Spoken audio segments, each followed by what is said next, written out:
the art and the science of functional medicine. Here's your host, Dr. Brad Watts.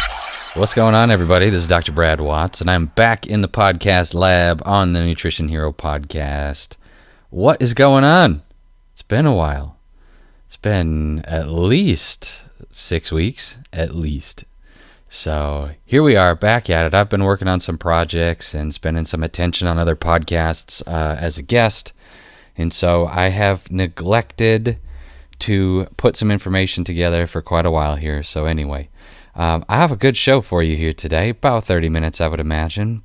And as we look at where the industry of clinical nutrition functional medicine is headed, I got lots of stuff for you. So anyhow, I hope everybody is doing well, and I hope this message finds you in a spot that is bigger and badder and better than the last time you listened. Very cool.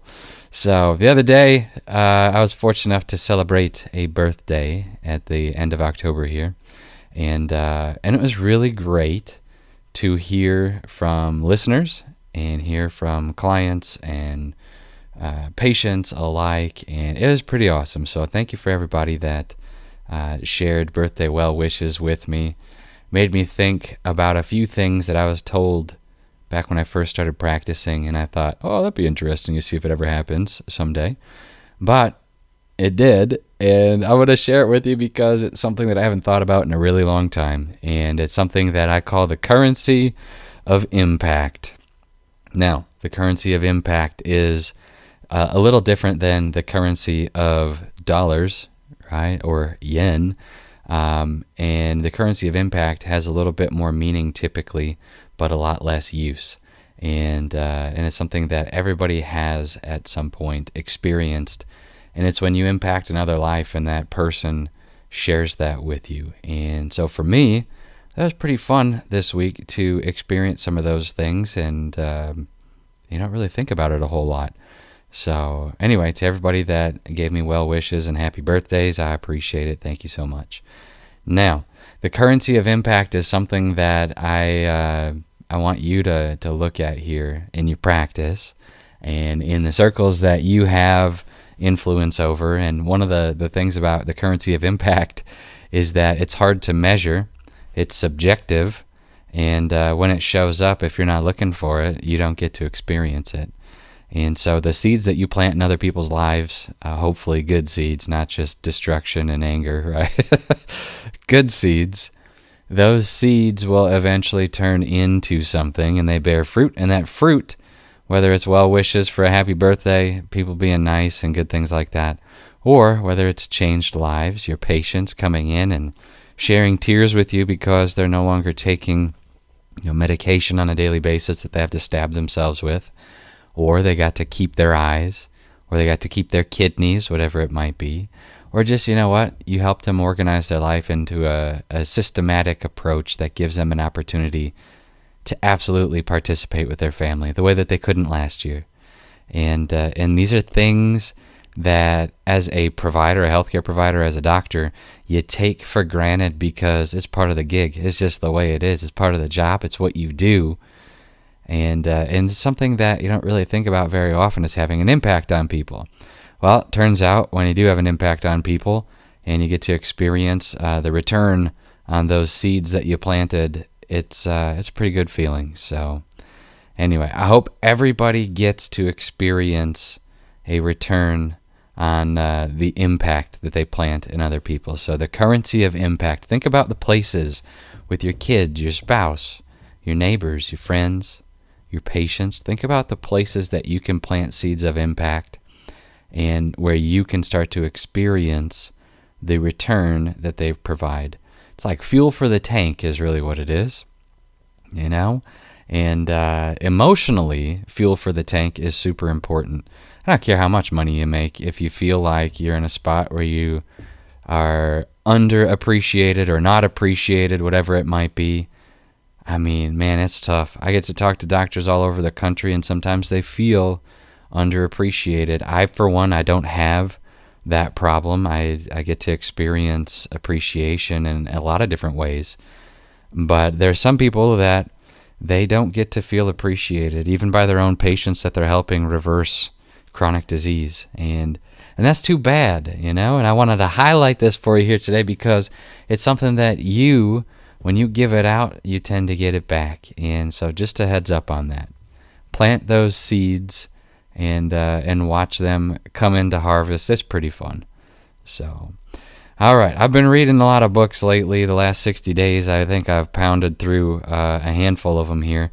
And I wanted to just expose you to some insights from a couple of books. One specifically we're going to get into for how much time, we'll see what it allows, I guess, here. But one of these books is from a gentleman that I heard on a podcast, a few different podcasts over the last few years. And this guy's name is Jocko Willink, and he's got an intense name. He is one intense individual, I have to tell you.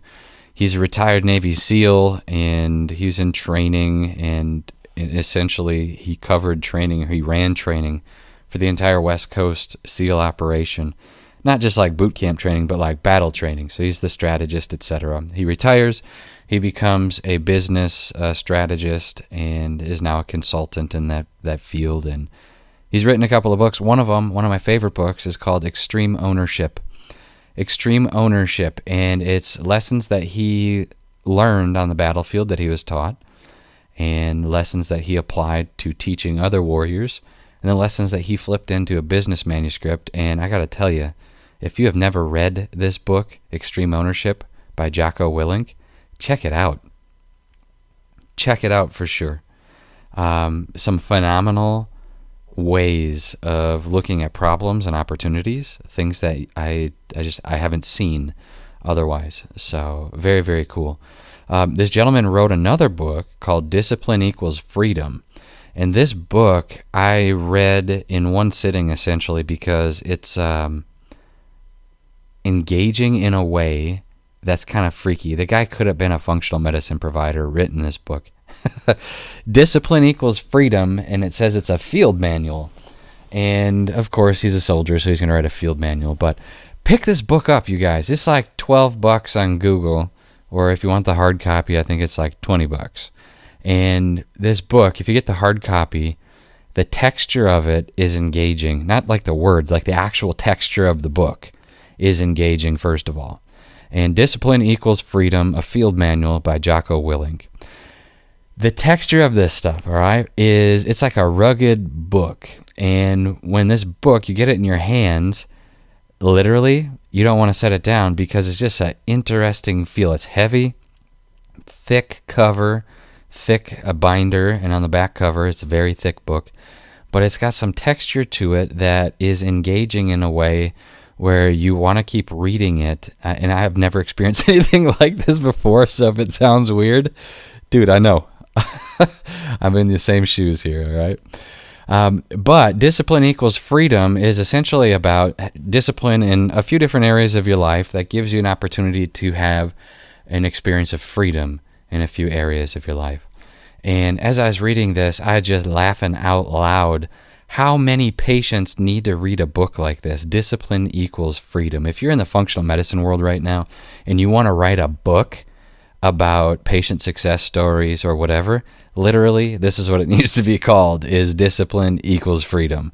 And this is an amazing outline that this gentleman put together, that just different things that he's learned along the way, and things that just in 2 pages, it'll be like, one of them that I remember is Laughter Wins, right? That's the title of these 2 pages.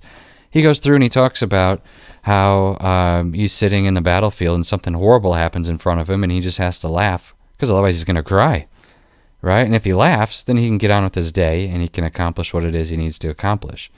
If he cries, then he's going to be undercut by his emotions and he's just going to be out of the battle. Well, think about that in terms of life and death. I get it, right? That's intense. But let's apply something like that to patient cases. This is amazing. Laughter wins. It's amazing. Another one that I really appreciate that he talks about, and these are like, it's not necessarily like axioms for living or anything like that, but it's short little 2-page things. So a topic, a couple of pages on it, another topic. And it's an easy read, so you don't have to get engrossed in some storyline or anything like that. This is literally like a field manual, as it says. And one of the other ones that I appreciated so much that he had to discuss in here was his attitude when something's going wrong, and his response. His response is always good, right? Could be he's basically saying like, the sky is falling, our soldiers are getting run over, and my only response is good. Now we can be better. Good. Now you can use the training that you had. Good. Now we can figure out a different way of solving the problem. Good. Now we can figure out what it's like to operate with no sleep. Good. Now we can figure out what it's like to operate without any radio signals back to our base. Like, that style of mentality, that is a functional medicine provider, man. That is a functional medicine provider. I don't know how many times I've been in, and this is so crazy, right? This is like, I'm talking office setting, functional medicine provider. This dude's out on the battlefield with, M5s and running around trying not to get shot. And that's his response. And I'm looking at it from a solving problem perspective, because that's what you are as a functional medicine provider. You're just a problem solver, right? You don't have to have all the answers. You just have to know how to figure out how to get them. And this book is it's like he's reading what my heart says in the functional medicine space. And it's just stunning. Not all of it is applicable, obviously, but there is quite a bit of it.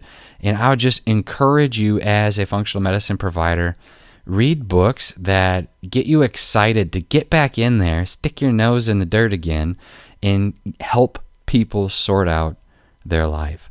And every now and then a book comes along like this that I'll read, and I'll just like, you've got to be kidding me. I'll slam it on the table and tell my wife, like, hey, you have to read this. This is stunning. This is amazing. And Discipline Equals Freedom by Jocko Willink is no different. It is awesome book. So if you've never had an opportunity to check this dude out, he was on Joe Rogan podcast. That's where I first got a hold of him. And then, man, he's all over the different podcasts, but Joe Rogan podcast where I heard him first and foremost.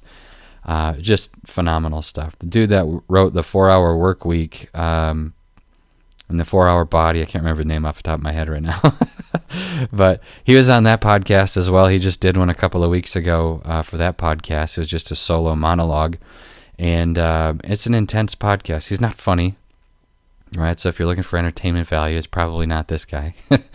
Not funny. He's just legit information, telling you his experience and just making it real. So very, very cool. But anyway, one more time, Discipline Equals Freedom. It's a field manual by Jocko Willink. Get the hard copy if you have an opportunity to do so. Awesome. I bet you can get it for $10 on eBay, $20 at Target, or $20 online. So anyway, check it out. A couple of other things here we want to go through today. And as we talked about the currency of impact, one of the things that I like looking for is impact when it comes into the space, the realm of nutrition.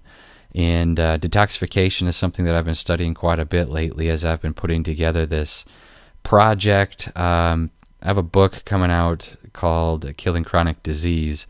And it's really a book that I've been wanting to write for about 5 or 6 years.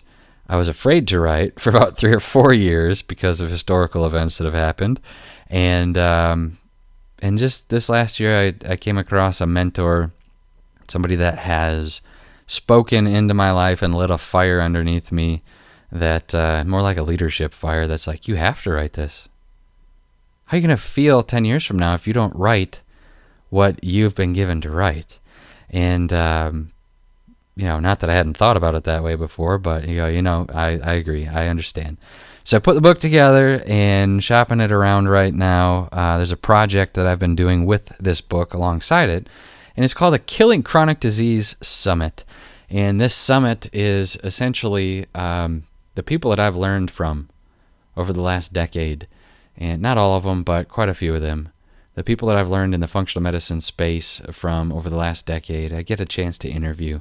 And not because they want to be part of my project or anything, but because they understand where this project is going. Like, they see it for what its value is, and they're getting behind it. And so I very much appreciate that. So I'm not going to tell you all the names of the people or anything like that, but some of the heavy hitters in the functional medicine space and the natural health care space and people that I got excited to talk about or talk to, I should say. And so I've been doing these interviews over the last couple of months here, putting together this project, and the currency of impact in the nutrition world is something that these people are doing in their own right, whether it be from a genetic perspective or a detox perspective, or a revolutionizing dietary recommendation perspective. They're doing it in their own world. And what I'm excited about is applying some of the lessons that I've pulled from these people in these interviews. You're going to be blown away by this stuff. But applying some of these lessons that I've learned from them and putting them into practice all in one space where you can just take it and eat it and move on and make your world a better world because of what these people have learned over 30 years or 50 years. It's wild. Anyway, not to get too far off track here, the currency of impact. When we talk about nutrition, one of the things that I love is detox. And when we talk about impacting detoxification, sometimes it's not all what you put in your body. Sometimes it's how you take things out of your body. And so there's been a lot of studies that you can read about on PubMed, obviously, about dry saunas, etc. One of the things that I like is that the studies comparing dry sauna to infrared sauna. Lots of cool stuff. There's a lady named Dr. Rhonda Patrick, and kind of a wild child, but she's in the natural healthcare space, intense doctor. I was listening to some information that she was putting out the other day, and she was talking about infrared sauna having 4 times a week, 20 minutes, having a 40% decrease all-cause mortality, just across the board. And this is a double-blind study that she was talking about, and it's really interesting. It got me thinking. Dry sauna is something that a lot more people have access to, specifically when it comes to health clubs, etc. Some of the research that I've seen with detoxification in this arena is pretty awesome as well. So when we look at dry sauna specifically, what I wanted to do is figure out if I have patients that have access to a dry sauna at a Lifetime or YMCA or whatever you go to. How is this impacting their ability to detox? Not just heavy metals, not just getting in there and sweating your butt off, but like consistently applying pressure in this arena. And so obviously we can look at some awesome things as far as overall conclusions when it comes to dry sauna. But if we're looking at 15 to 20 minutes, 3 to 5 times a week, so this is kind of the window you're looking at, sauna activity has the potential to provide a lot of different health benefits, especially for people with cardiovascular related diseases, rheumatoid issues, whether it be autoimmune or just DJD, something like that, inflammatory based arthritic conditions, as well as people that are dealing with diabetes or otherwise. And one of the mechanisms that they're finding with these dry sauna bathing, essentially, is that nitric oxide is improved and the bioavailability of nitric oxide goes up, statistically significant. And this is cool because how many people have nitric oxide issues? A ton. I mean, we've talked about it on the podcast before. We had Dr. Nathan Bryan on here. We had a gentleman out of the Vanderbilt University School of Medicine as well, and talked about nitric oxide. We talked about heart issues, all this stuff. And so when we talk about nitric oxide in the vascular endothelium, heat shock protein, this is the big one that Dr. Rhonda Patrick was talking about. But heat shock protein mediated metabolic activation, this is something that when you get hot, like up to 180 degrees, when you're sitting in 180 degrees and your body temperature starts to go up and you start sweating, these heat shock proteins, they activate a specific level of metabolism that without the heat shock, you're not going to get. And it's interesting because it improves your ability to get rid of these toxic issues, whether it be stored chemicals like envirotoxins, whether it be food that you eat that your body doesn't expend, and trash that's in the food you eat that your body's not detoxing from. Also is talking about just having a good sweat. What they're basically describing is a situation where our society is not a working society the way that it once was. Like if you go back to the Industrial Revolution, how many people actually had manual labor, let's build something jobs? A ton of people. And so the actual physical equity that we were building, the real estate, the physical real estate that we were expanding in the Industrial Revolution was massive. And now we're in this digital equity situation. We're like expanding the digital real estate, but you don't break a mental sweat, right? Like we're not breaking a mental. Sometimes I suppose people will, but they have some other issues. What I'm talking about is actually getting out there and having some legit make you sweat your buns off physical activity. We don't do that as a society anymore. Right? Like think about the idea of a health club in the 1920s. Like, yeah, you just get the Russian kettlebell situation and hanging from like uneven bars, swinging from a rope in the gym ceiling. Everybody's wearing their white stretchy stirrup pants and their black tank top, right? Like, that's a gym. What I'm talking about is, like, imagine the idea of a Lifetime Fitness in 1920. Or even better, 1895. Imagine the idea of a Lifetime Fitness. Like, you're going to go lift weights for fun. You're going to go run on a treadmill, but not go anywhere for fun. Like, you want me to listen to a record player while we run on this belt for fun? Nobody's going to do that for fun, because that's what everybody does for a living, is we just move, we work. And in the idea of 2018 that we have to go and do that, and you have to pay to be part of something that, you know, they have a bunch of belts that you can run on and watch the news. That is hysterical. That is hysterical. Like, to me, that just gets me, you know? And the fact that that's the case, we're not spending physical energy to a spot where your body temperature raises and we end up sweating. So instead of having this natural detoxification that we're taking place in on a daily basis, every single day, everybody's smelling like BO because they're working out so hard in their job, we're not doing that. And so we lose this I don't know if it's third or fourth layer of detoxification capacity that we have as human beings. And here we have an opportunity with infrared and or dry saunas that are more like heat related, not infrared related.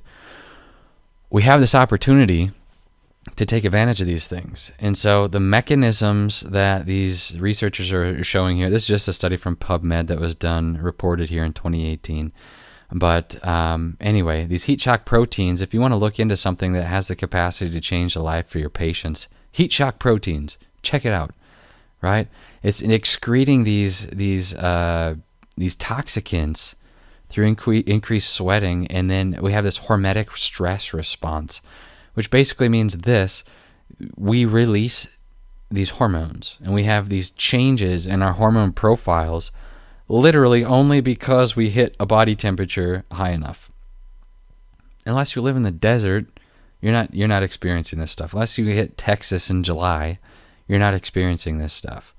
So it, like, up until this point, what's been interesting is that everybody knows, oh yeah, I can do sauna, right? I do sauna. I got some health benefits for that sauna. And this was, that's why it exists in health clubs. But from the medical standpoint, there's been literally an insufficient amount of evidence in order for people to schedule this into their lifestyle. I bet you it's only going to be a matter of time before you get insurance reimbursements for the infrared sauna that you can put in your basement. Seriously, it's going to be only a matter of time just because of what they're showing from a cardiovascular perspective. Yeah, you're going to go ahead and get your $350,000 worth of heart procedures and all the other stuff that comes with it. And you're probably going to get some level of reimbursement on your home sauna so that you don't have to go through another $350,000 of heart procedures. So just amazing. When we look at one of the things that they're worried about is obviously the adverse effect, which would be water loss. People ending up in a hypostatic situation. And we have orthostatic hypotension, or we end up with just a low blood pressure rather. And that's a very real situation for those people that are chronic under drinkers of water. People that have orthostatic hypotension to begin with, their adrenal glands are shot or whatnot. People that don't create bile, look for that. These are the people that you got to worry about. people that don't create bile. They can't detox anyway, so they got a lot of stuff to get rid of. And this is something that's really interesting as far as the medical literature is concerned. Your patients that are dealing with cognitive decline, you're going to see the use for infrared saunas coming up with them. And one of the ways, these are going to be the people that have this toxic subtype of cognitive decline. So if you don't know what I'm talking about, get a hold of Dr. Ruben Valdes, get some of this education that's coming out here. And there's a gentleman named Dr. Dale Bredesen. I think we've talked about him previously in the podcast, but he's put out a ton of information out of UCLA. The problem is that it's a ton of information. What I've found is that there are a couple of doctors out there right now. One of them is Dr. Ruben Valdes out of Denver, Colorado, and Miami, Florida, that have put together this information that Dr. Bredesen has found in the medical literature and the research, his own research. They synthesize it in a way that's understandable and people can actually stink and use it, right? That's the cool part. It's not what you know, it's what you can do with what you know. So anyway, if you are interested in that type of stuff, track down Dr. Ruben Valdes. And when we're talking about cognitive decline and subtypes, this infrared sauna situation is going to become a very big deal, I think, coming up here. So I wouldn't be surprised to see clinics that are supporting patients with cognitive decline have infrared saunas available in their clinic spaces just for these patients to be able to come in 2-3 times a week, sit in there for 20 or 30 minutes, listen to some music, read a book, whatever they want to do, and just chill, activate this third detox system in their body and move in the right direction. So anyway, something to look at here as you are looking at new and different ways of supporting your patients coming up. And again, this is this one I'm talking about here. The title is Clinical Effects of Regular Dry Sauna Bathing. It's a systematic review. So not a double blind or anything like that, just a review of the current literature. Came out in Evidence-Based Complement Alternative Medicine in 2018, so something cool there.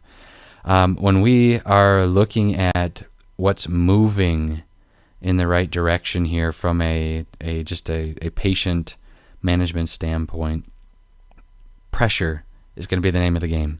It's one of the reasons why infrared saunas are so cool is that pressure, that increased heat creates an increased pressure on the inside of their body, and we end up sweating some of this stuff out. Well, pressure also relates, very interestingly, to how your patients exercise. How your patients exercise. I actually want to make sure that we talk about this in the context of females here for a second. One of the things that I very much like is working out, and I like being at the gym. I like the lifestyle. I like just the atmosphere of it for the most part. And I appreciate when I see people in there, especially women that are over the age of 50, that are just putting in the work because they know that it's going to pay off in the long run.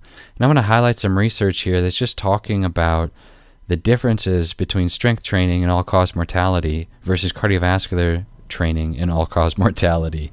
And it's something that a lot of people, I don't know if they're just afraid of weights or what, but I think it's important that as natural health care providers that we educate people about this stuff. And we say, you know what? You got to eat well, think well, and guess what? You got to move well. What in the world? Don't get out there and just walk. I'm going to put on my Lycra and go for a walk, right? Get into the gym and actually lift some weights. As a female, you don't have enough testosterone to make yourself bulky. The chicks you see on Instagram and otherwise that are bulky, they're usually taking something in order to cause that. So don't worry about it. Don't worry about it. Just get in there and make sure that we're lifting weights. Now, this study that I'm quoting here came out in November 2017 in the Journal of American Heart Association. Strength training and all-cause cardiovascular disease and cancer mortality in older women. It's a cohort study. Here's their conclusion. Time and strength training showed a J-shaped association with all-cause mortality in older women. A moderate amount of time and strength training seemed beneficial for longevity, independent of aerobic activity, meaning without cardiovascular disease. However, there's a potential risk with more time involved and should be further investigated. So a J-shaped curve is essentially if you have the amount of strength training up the left-hand side of the graph, and on the bottom we have, actually let's do this. Amount of strength training on the bottom of the graph up the left-hand side is mortality rate. It means that a J-shaped curve. If you don't do enough strength training, you have an increased risk of mortality, cardiovascular disease, and cancer. And if you overdo it, you have, again, an increased risk of cardiovascular disease and cancer. Guess what they have as the amount that's associated with the most benefit per week? Just guess, just for a second in your head. Just wonder what it is, right? 150 minutes a week. That's like a little over 2 hours a week, 2.5 hours a week, okay, of strength training. That's ideal. There is no way in this green earth that even 10% of females over the age of 50 are doing 2 hours plus of strength training a week. There's no way. Like, you can go to any gym in America and it's not that. There's no way. So when we look at approximately, let's just call it 2 hours, okay? So if we just say 120 minutes a week, and we call that the sweet spot. Anything above 150, you start to see increase in mortality. Anything on the low end, you start to see increase in mortality. Right? This is amazing. So a moderate amount of strength training is associated with lower risk of all-cause mortality compared with 0 minutes a week, which would be majority of people. This is independent of aerobic activity. Right? This is so important here. When we look at the amount of deaths associated with cardiovascular disease in this group, right, you're also able to see a much lower rate when people are spending time doing strength training. The strength training is key. Here's why. When we're strength training, we're putting a demand on glucose absorption and utilization, metabolism, in a way that's different from a cardiovascular system. It's just different. And we have this short-term energy utilization, and it's actually spending some of these building blocks, these amino acids. You're getting turnover, and these muscles are having to break down. It's not necessarily breaking down, but these muscles are having to spend some of these building blocks and then rebuild appropriately. It's really interesting how this works, right?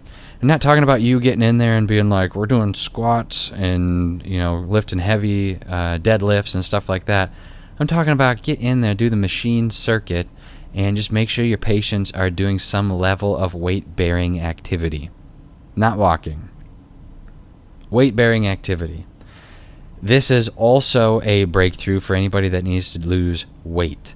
Now, there's some research I quoted earlier, probably about 20 episodes ago on this podcast, that I found from a guy named Joel Jamieson, who is a phenomenal exercise scientist.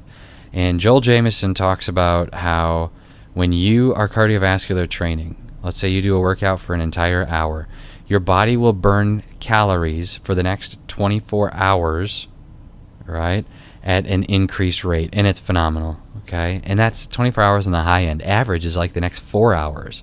So you do an hour-long workout, and average 4 hours, your body is going to burn calories at an extended rate. And when you look at that number, apologize for the phone situation there. When you look at that number, what happens is when you use strength training for an hour, you start to see an increase in the amount of calories you burn for 24 to 48 hours after that hour-long strength training workout. That's awesome. That is so awesome. So if average is 4 for cardiovascular, they've seen it go up to 24 at the top end, and that's for peak athletes, right? I'm talking like Olympic level athletes. Average for the Joe Schmo or Jane Schmo is going to be 4 hours of increased calorie burn. What in the world are we pounding the pavement for on the treadmill or outside on the sidewalk? Why are we doing that so much? Everybody's freaked out about cardiovascular disease, and so they're like, well, we got to get your cardio exercise in there.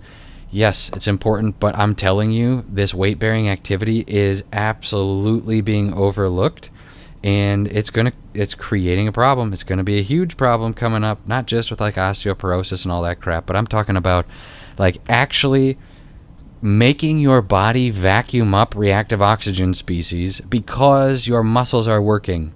you're creating a demand for glutathione. You're putting a demand on CoQ10 inside of these mitochondria once again, not just in your heart.